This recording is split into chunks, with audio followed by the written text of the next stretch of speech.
Welcome everyone to the TMT Post media stage. It's hosted by TMT Post and nextfin.ai.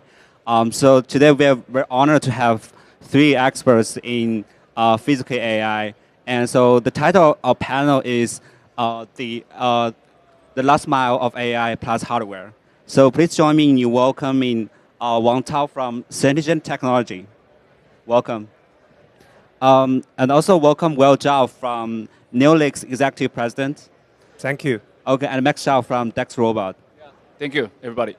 So if you guys see the keynote from Jason Huang the day before yesterday, and I think most time he's talking about physical AI.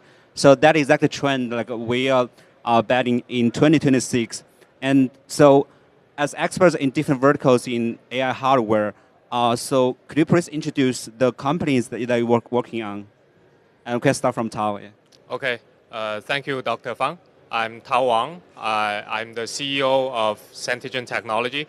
We are a company working on a companion outdoor robot. It looks like this. I have a little pin here. And our booth is at Venetian Hall C. So you are welcome to drop by and see our product. Our product is bi-wheel outdoor robot. We choose this form because wheel robots have very high motion efficiency, and at the same time, with legs, it can travel outdoors on any kind of terrain. And our robot can follow you with AI technology. It recognizes the owner, and it will stay around you just like your dog when you are going hiking. It plays with your pet, plays with your kid. And we think that this form of robot is a testimony that physical AI is actually closer to your everyday life than you think. When we talk about physical AI, we talk about humanoids, we talk about really complex robots that are still far away from everyday life, from your household. But we think that with our robot, it can actually bring physical AI to your home earlier. Thank you. Okay, thank you. Next one. I'm Will. I'm from Neolix. I'm the executive president of Neolix. Neolix is a company focused on autonomous driving. That's one of the topics that Jensen mentioned as well. Autonomous driving in this area, we are very focused in the autonomous logistics. Very different from robot taxi. We serve mainly 2B scenarios. So far, we are the largest autonomous driving company, probably including robotaxi globally. We have around 16,000 vehicles operating on road already in the public roads, mainly in the city roads. We don't go to highways. We serve the intra-city logistics.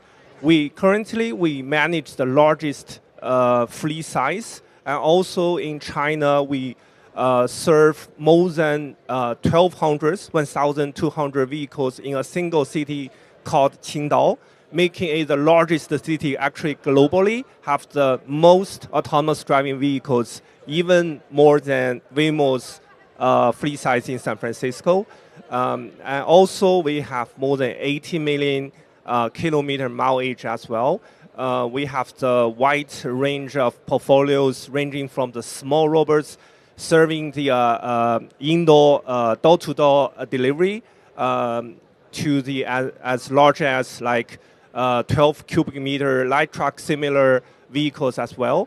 So we are in the West Hall mobility booth area. If you have any interest, welcome to come to our booth to take a visit. Thank you. Okay, thank you. Next one, Max. I'm Max. I'm from Dex Robot.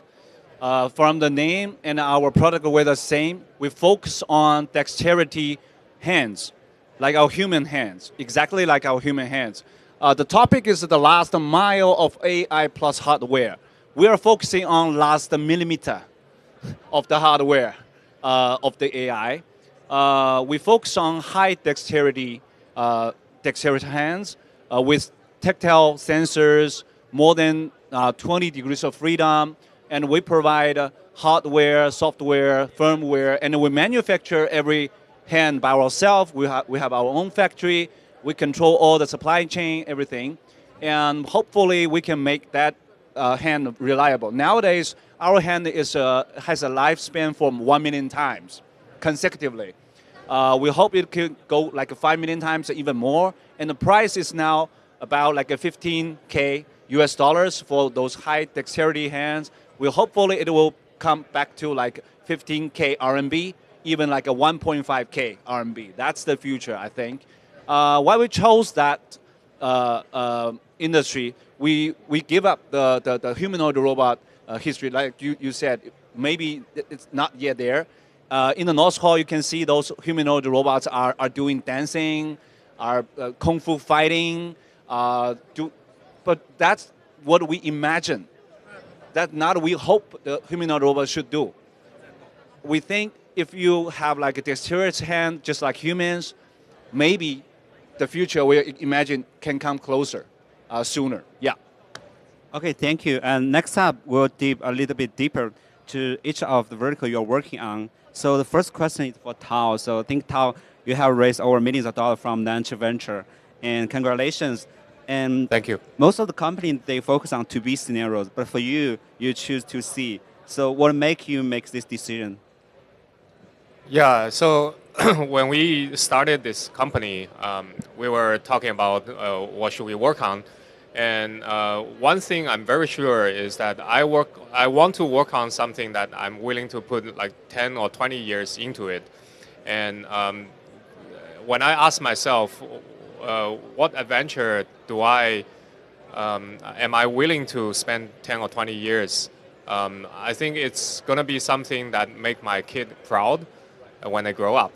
And I do want to bring robotics and physical AI to every home, especially to my family before my kid grows up. And I think that's the fundamental motivation for me to work on this companion robot space. Okay, thank you. I think the next topic is for Max. So Max is from Dex Robot. Yeah. So what do you see for the trend is next year for your company, and how does it affect the robot industry? We started our company on 2024, January the 8th. So tomorrow will be exactly 2 years for my company. When we started the company, we think humanoid robots are kind of mature in the hardware, but the software is still very, very far away. Just like an automotive autopilot, it's very hard to reach like a level 4. Now, not yet level 5. But for humanoid robots, the data is the key problem. So we think in 2026, data collection, especially for manipulation data with real human, that's the trend. So we brought our product with the dexterous hand, but also, more importantly, we brought exoskeleton, wearable.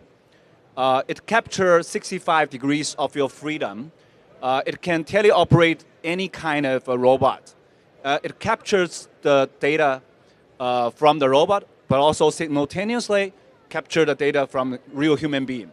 With the data, then you get a calculation, you got algorithm, then you got autonomous models. Then you give your humanoid robot a soul to do what you wanted it to do. Okay, so my point of view would be 2026 would be the year of data. Yeah. Okay. Thank you. So next question is for Will. Will, you have been working in a company for many years. And so I think previously autonomous driving, it highly relies on the high resolution map. But if the emergence of VLA model, how does it change your industry? Well, that's a very good question. VOA or other models based on the vision is something quite growing quite fast in recent years. Neolix was one of the very company in China with a strong belief in vision. We started the vision algorithm back to 2021. Back 2021, it was something quite controversial, something very new. But currently, with the development of the robotics, with the humanoid, everybody is believing in vision right now. And having that said, we think in the real world, probably we need to consider a combination of the HD map together with the vision-based action model. Together, we are not a we think commercialization to meet the need of the shipper, meet the need of the clients is the most important than using a single technology. In our scenario, for example, if we run the vehicles on road, VOA or VA is the most important technology. But when you go into some very precise location, you need to, for example, unload everything, unload the cargo precisely into the location, drop a location. HD map probably is still something we need. So I think technology-wise, we believe in VOA, we believe in VA, we also believe in world model as well. But we currently we are still thinking about some technology combining the two technology together. That's what we are working on right now. Okay, thank you so much. So next question is for all of the panelists. And so the question is, with the development of physical AI, especially in autonomous driving, robotics, dexterous hands, and so what's your vision for the future human and robot interaction? And how does it change our life, change the labor market in the world? And we can probably start with Will. Yeah, our belief is autonomous or probably robot will land in areas first with the jobs that the human not willing to do or not able to do. So in our area, especially for trucking, we see a strong shortage of drivers because that's one of the top jobs that the young age people not willing to do. So we do see the strong demand from the shippers, from the logistics companies, because they have this kind of difficulty recruiting people. So for us, I think going forward, we are trying to participate into more jobs that for example, within the whole value chain that people are doing right now. For us, we will help the delivery guy to make their job easier. This still can work on the last mile. We can deal with the last 100 mile to save their time, to make their life easier. They don't have to do the hard job during the winter or summer hot weather conditions. So going forward, we do believe the technology will help making the people's living better. Okay, thank you. Next up, Max. Yeah, my point of view would be, I have two daughters. Yeah, just like you said, what I do, I want my daughters to be proud. I want to make something that when I grow old, I can brag about it, yeah, in the future. So I think human is always the destination. Human is always the reason. And I truly believe that a human in the loop should be there like for a very long time. Just as I said to Dr. Wang said, if you're a robot, back there is somebody responsible, can take over the robot anytime in an emergency. I will be more confident to buy that robot to my daughters.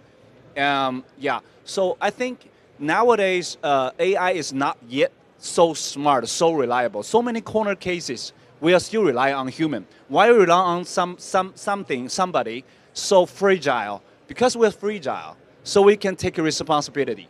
So we're afraid of laws, we're afraid of losing fame, so we can be responsible. But a robot, it won't take responsibility. Just like Dr. Wang said, you need to know there's a human, real human behind that. So I think in like 5 years or 10 years, human would do jobs more like humans. Do the jobs only human can do, like we interview each other, we communicate each other. But the translation, the communication, the clip cut can't rely to other robots, everything. So my point of view would be let the robot do like 80–90% of the repeating jobs, and let the human do the last mile at the emergency cases. Yeah. Okay, thank you. Yeah. So next one. Yeah, I think both Will and Max have made great points. And in my perspective, if you look at our company name, it's called Sentigen Technology. And Sentigen is a combination of the words sentiment and agent. So you see where I'm going. Our company from day one, we want to make AI agents that are robotic, that can be companions or friends of human. I would rather not look at robots and human as two adversaries, but I think they should be pals, they should be buddies in the future. And that's why we are building companion robots from the start. I think nowadays we talk about humanoid robots going into households, right, doing your household chores, right? But I think I talked to a lot of people in China and America. One common theme is that people are still skeptical. They feel their life might be intruded by humanoid robots. They still lack this kind of intrinsic trust for this new thing. And that's why we are building a less intrusive, less threatening bi-wheel little robot. And it travels with you mostly outdoors, so that you don't have to worry too much about privacy. By interacting with these robots over the time, we believe that with AI and AI being able to solve more corner cases, even in the outdoor scenario, different terrains, different weather, people will start to build trust for AI and robots. And at that point, I think for robots it's ready to go into households and start helping people with more tasks, like picking up toys. These are small things we can start with, which our robots can already do. We don't have to start with very complicated or very mission critical things like washing dishes, right? It's great if a robot can wash dishes for me, but if it breaks one glass every 10 rounds, I wouldn't trust that robot anymore, right? But if it provides companionship, plays with my kid, doesn't pose any threat, even if it makes small mistakes, it drops a ball, who cares, right? So I think we start from there, and over the time, when the robot learns from the real scenario, learns from the data, we will have smarter and smarter AI that can actually do more things, do more mission-critical things, like the other two panelists have said. And this is our vision of step-by-step evolution of physical AI. Thank you. Thank you so much for the great insights. So my next question is for Max. So as you mentioned, you're working on the last millimeter of the AI plus hardware. And so what do you think with the advancement of dexterous hand, how does it push forward the development of humanoid robots? I have a question for everybody here. Yeah. How many joints are there on your thumb toe? Don't take off your shoes. Just feel it. How many joints are there on your thumb toe? The big toe. 1, 2, 3. Two joints, right? What's the pinky toe? How about the pinky toe? 1, 2, 3, 1. But actually it's 3 joints. You can only feel like a 1 joint. But like 60 million years ago, these two are looked at exactly the same. Why after 60 million later? Our hands evolved like this. Our feet evolved like that. Because we stand straight. Our hands is dedicated for manipulations. Our feet is only for pushing our forward. So the toes gonna be shorter. So the energy saving, more efficient, give you more stable support. But the hands, our palms are kind of shorter than the chimpanzees. Our thumb is getting longer, so we can touch from the fingertip to the end of each finger.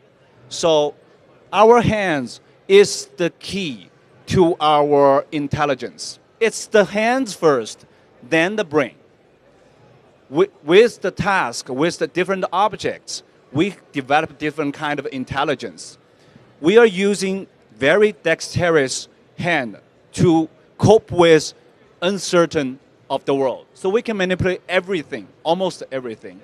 So if you want a robot to do things exactly like a human, almost like a human, you need hands. With similar tactile sensors, similar pre-trained model, similar force, similar lifespan, then you're expecting human and robot to do things like washing dishes, folding things, doing trials, or like a dedicated assembly. Our hands are not so accurate, right? But we can do very delicate tasks, like assembling a watch. But now very accurate industrial arms, they cannot assemble a watch. Why? We are not pre-programmed. We assemble the watch according to the sensors, according to our hand sensors. We're trying to minimize the difference between our expectation and the real world. That's what we hands do. So back to your question, hands are very crucial to humanoid robots put into application. We say that's the key to the humanoid robots. In Chinese, we said 打开人形，以手为钥。这个钥是要点的钥，也是钥匙的钥。It's the key to the humanoid robots. So we focus on that. It's something we trust we can work on like 10 years or 20 years or more. Yeah, these two are so complicated and so dedicated.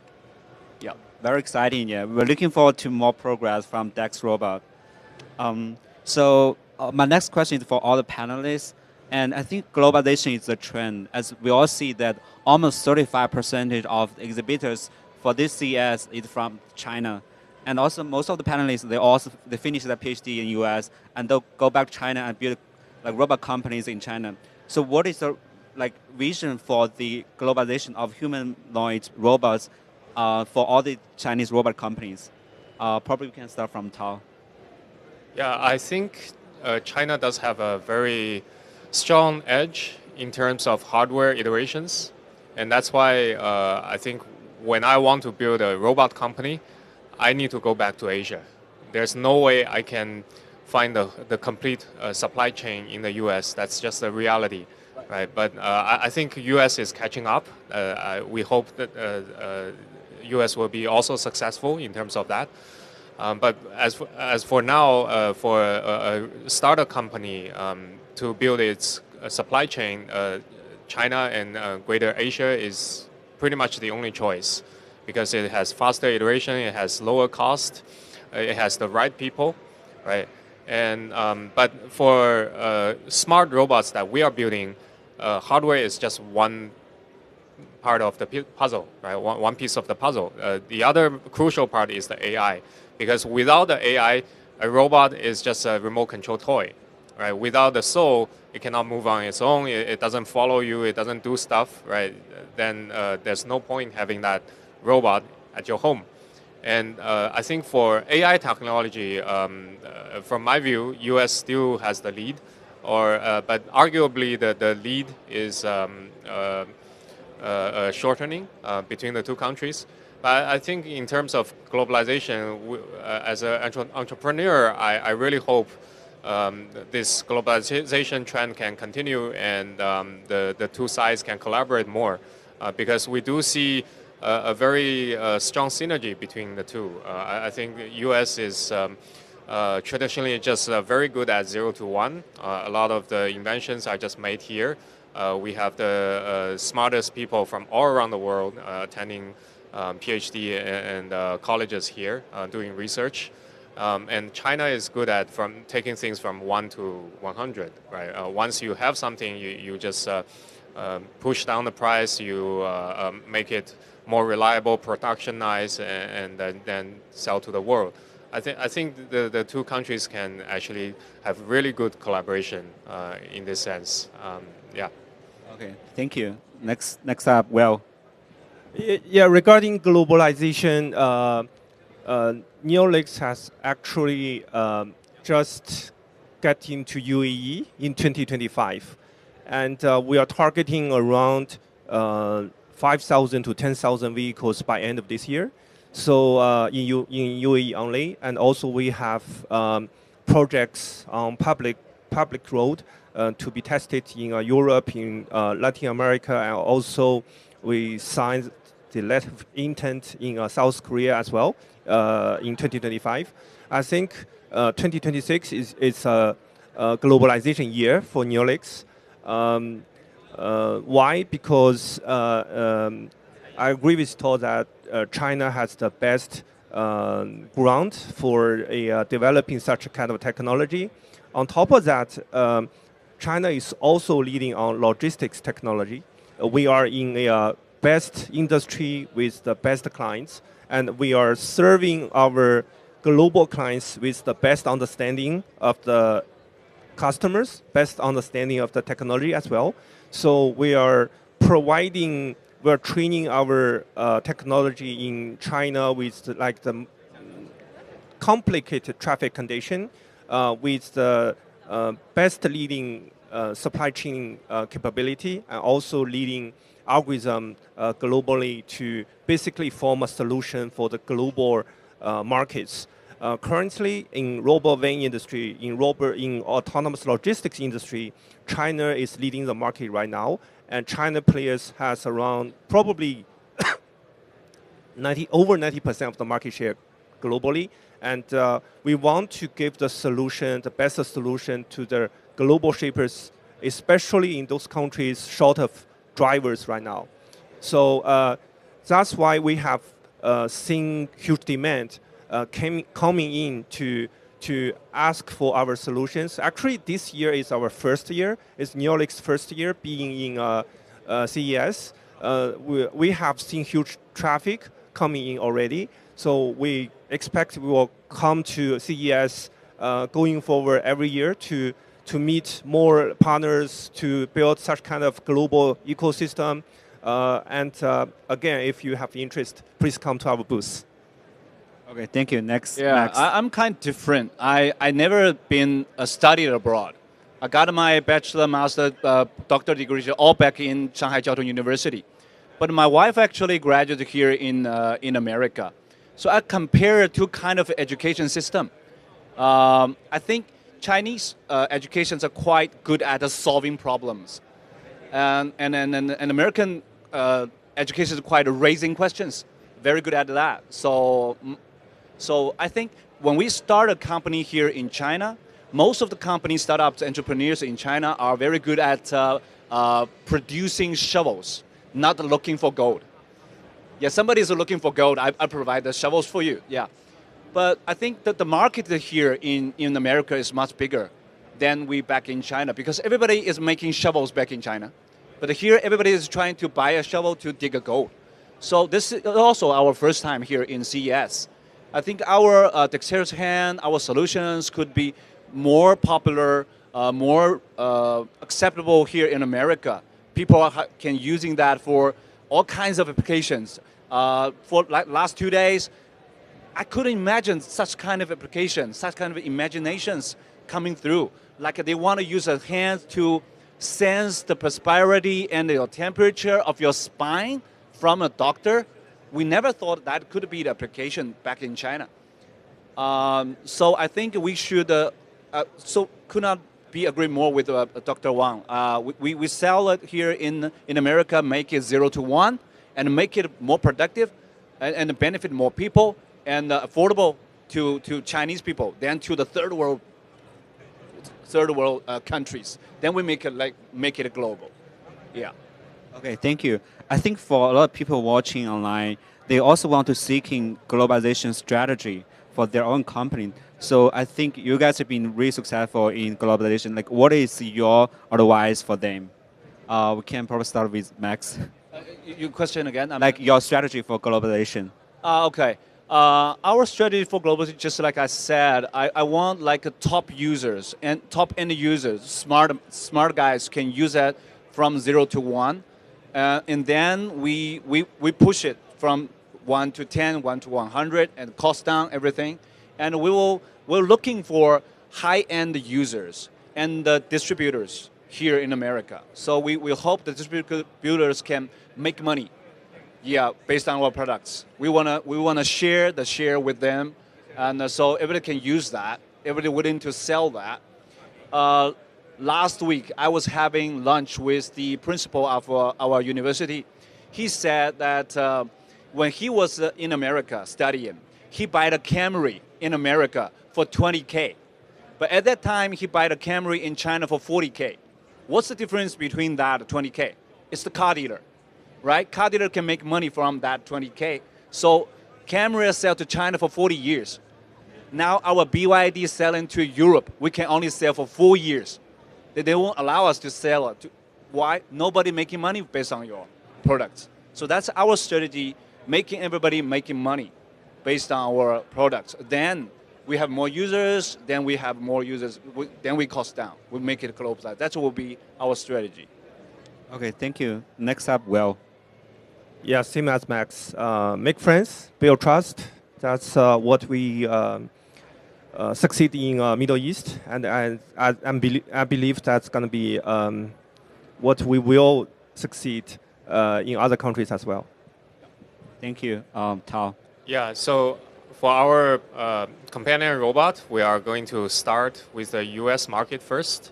And in terms of consumer product, it might be a little bit different from the 2B market and self-driving. In terms of consumer market, I think US market is still the benchmark of the world. That's why we are all here at CES. Right, so I think we will make the U.S. customers, the buyers, happy first, right? And I think human nature has its commonality across different countries, different culture. I think once you can make American buyers happy, they are quite picky buyers, right? But they are also fluent and willing to try new stuff that are expensive, right? So that's why we start here. At the same time, we polish our product over this time, and once we have a good branding in the U.S., we will have a good branding all over the world, and then we will start in other countries like China, in Asia, Middle East, and Europe. Okay, thank you. Yeah, I think for any company, if you need help to go to U.S. market, like I can also help. Like I'm building the Bear Founders Club. So basically, we are a startup community with over 100,000 founders and investors. We have over like 5,000 startups and 1,000 venture capital firms, and also including the angel investor, over 80,000 angel investors. We help them like build labs and hire talents in Silicon Valley. Okay, I think probably we come to the last question. Like, what is the ultimate vision for your life in next 10 years? 10 or 20 years. 10 years, yeah. We can start with, okay, Max. Yeah, okay. 10 years kind of short for our age. Yeah. I'm still looking for like more than 50 years to go. But for the next 10 years, I think hopefully I can still be in this industry, not bankruptcy or something. So I can still making things benefit more people. We have more partners. I can get to know like a smart guys like you guys, and be here in CES every year. Maybe at the 10 year we can do this again. After 10 years, to see how many robots you are now competing with that, how many dexterous hands are doing things with the real life. Yeah, but I'm quite pessimistic for AI, especially embodied AI industry. I don't see in 10 years the life's gonna change too much. It's not gonna be a revolutionary change, just like now we're using iPhone or something. It's not gonna like that, but it's gonna change somehow. Yeah, I think we should targeting on like 20 years or more until we eventually reach that. I think that the smile curve is still happening, right? Yeah. Okay, so what's your vision for your life in 20 years? How does the robots, like what kind of job will be replaced? Like what will human beings, our position of human beings? Yeah. I think in 20 years, our life will be much easier. Automotive we don't need drivers anymore. My daughters we will not have like a driving license or something. I think the teachers are kind of be replaced mostly, but very good teachers are still there, like our advisors. Kids are gonna learn from the AI. They have their customized agent to teach every kid, and we're gonna have more time hanging out and brainstorming for new ideas. But I think that's gonna something in 20 years, and our health gonna be much better, and we have more smart equipment, like I'm wearing iPhones, glasses, goggles, everything. So our body gonna be more digitalized. You know exactly how you sleep last night, how you're gonna make your blood sugar level change better, everything. So, like I said, in 20 years, humans gonna be much more like humans.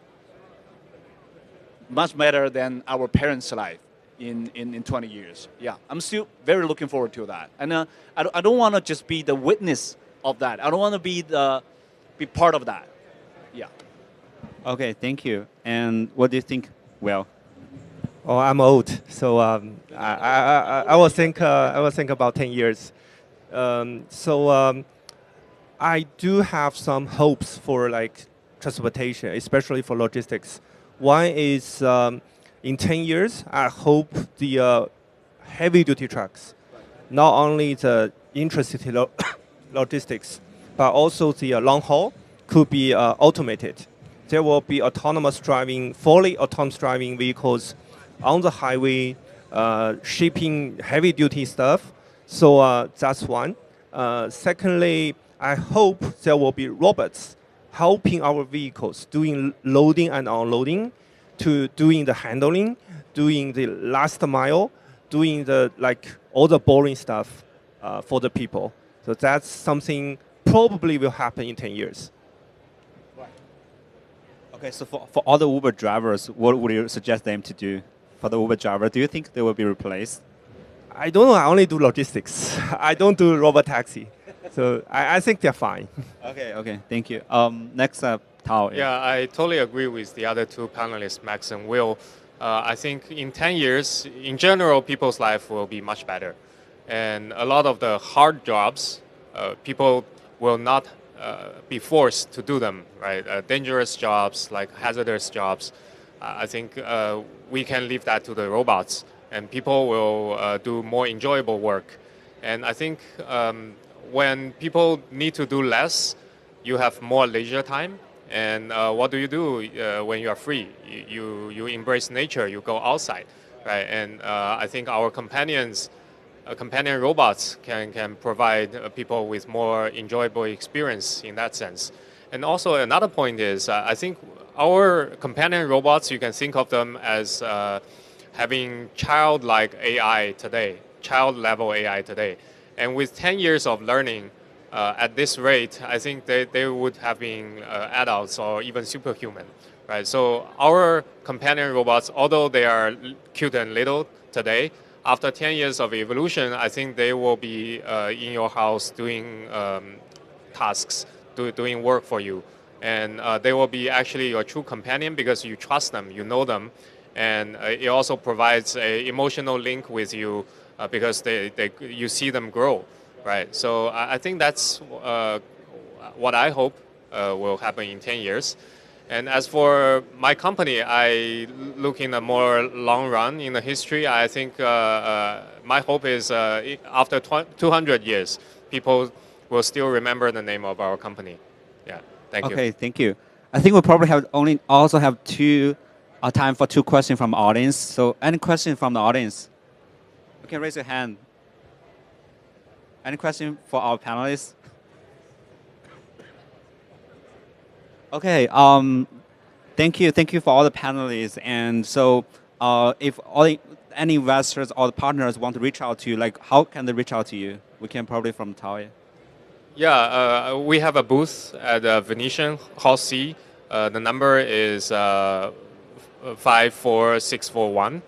Yeah, just come and see our product. It kills you with the cuteness, right? And we are at number 6075 in West Hall. And also, if you have interest, you can search online with our name, Neolix. That's a name made by us. It's not a general name. So we will be there. Welcome to our booth. Yeah, our booth is just across the hall, in the North Hall, 8064. Easy to remember. 64 is the square of 8, so 8064. And we have an official website and also mini app from WeChat and just text-robot.com. It's easy to reach out our booth. And then you can experience all the products from our demos at our booth. We don't make demos. Yeah, we demo our demos, okay? Yeah, welcome. Okay, thank you so much. Thank you so much for your time and also your insights. Thanks everyone for listening. Thank you. Right. Thank you. Thank you, Thanks. Dr. Fang. Thanks. 需要拍照吗？需要拍照。